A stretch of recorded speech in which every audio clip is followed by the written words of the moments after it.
Shaka's spear. In the vast plains of southern Africa, where the winds whispered ancient tales and the mountains stood tall as guardians of the land, there was a kingdom like no other, the kingdom of the Zulus. At the heart of this powerful empire was its legendary leader, Shaka Zulu, known far and wide for his courage, wisdom, and unmatched military prowess, the prophecy. Long before Shaka became king, an old seer had foretold of a warrior who would rise from the ashes of hardship, a man who would unite the scattered Zulu clans and forge a kingdom that would rival the gods. This warrior would be known by the spear he wielded, a spear that would become the symbol of Zulu strength. As a young man, Shaka faced many trials. His childhood was one of struggle and humiliation, as he and his mother, Nandi, were cast out from their clan. But Shaka's spirit was unbroken. He trained tirelessly, honing his skills with the spear, the weapon that would one day define his legacy. His spear was no ordinary weapon. It was shorter and more lethal, designed for close combat, a revolutionary change that would later be known as the Ikalwa. The rise of the warrior. Years passed, and Shaka's reputation as a fierce warrior grew.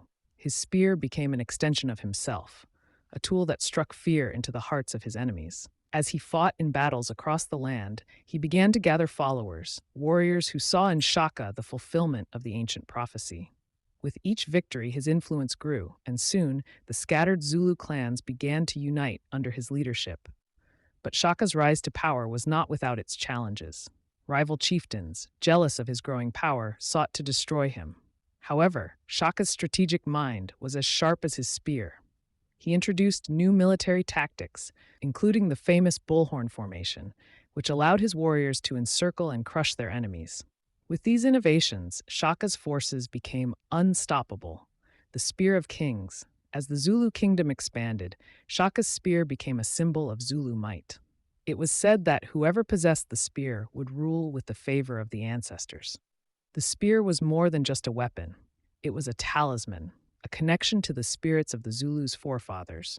One day, after a particularly fierce battle, Shaka stood on a hill overlooking his vast kingdom. His spear, stained with the blood of his enemies, gleamed in the setting sun. The old seer's prophecy had come true. Shaka had united the Zulu clans and created a kingdom that would be remembered for generations. But Shaka knew that with great power came great responsibility. He was not just a warrior, he was a king. And as a king, he had to ensure that his people prospered. Shaka began to focus on building the infrastructure of his kingdom, establishing laws and ensuring that his warriors were well-trained and disciplined. The spear, once a tool of conquest, now symbolized justice and protection, legacy of the spear. Years later, as Shaka's reign drew to a close, he entrusted the spear to his most loyal general, saying, "This spear is not just mine, it belongs to the Zulu nation. As long as it is wielded with honor and courage, our people will remain strong." Shaka's death was met with sorrow, but his legacy lived on. The spear was passed down from king to king, each ruler adding to the legend of Shaka. It became a symbol of unity, strength, and the enduring spirit of the Zulu people. And so, the story of Shaka's spear was told from generation to generation, a tale of a warrior who rose from nothing to become one of Africa's greatest kings. It was said that on quiet nights, when the wind blew across the plains, one could still hear the sound of Shaka's spear slicing through the air, a reminder of the warrior king who changed the course of history. This story captures the spirit of Shaka Zulu and the legendary status he holds in African history. The spear serves as a powerful symbol of his leadership and the legacy he left behind.